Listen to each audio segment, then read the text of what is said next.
Where do you think the RPG genre is heading in the next 5 or 10 years? Well, I'll answer that by even saying where I think that all genres are headed. So one of my pessimisms about the gaming industry is a problem that is created by the success of the increase in CPU power due to Moore's law. I look at the first thing I ever saw that inspired me. There was a little game called Escape. Escape with an exclamation point at the end of it, on a cassette tape for an Apple II. And it was a low-res block graphics game. There was nothing but it would draw a maze, drop you into it in sort of 3D, and you just had to get yourself out.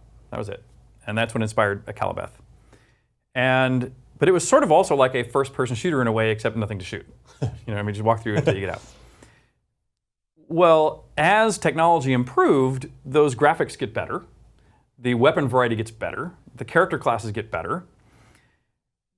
But what happens is that every time there's a new breakthrough, like if you're going back to all the beginning, a floppy disk, the 5.25-inch disk, the 3.5-inch disk, hard drives, CD-ROM, 3D hardware, the internet.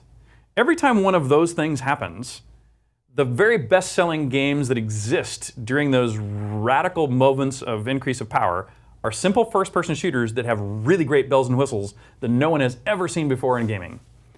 And between those moments, to compete with the most recent giant first-person shooter, games need to become a little deeper.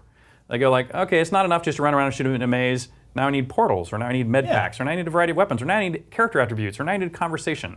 But then as soon as we get over another big heap, gameplay simplifies again to being not very deep. That's my interpretation of, so far, the total history of games. And I see no reason for that to change as long as Moore's law keeps making the bells and whistles so powerful every few years.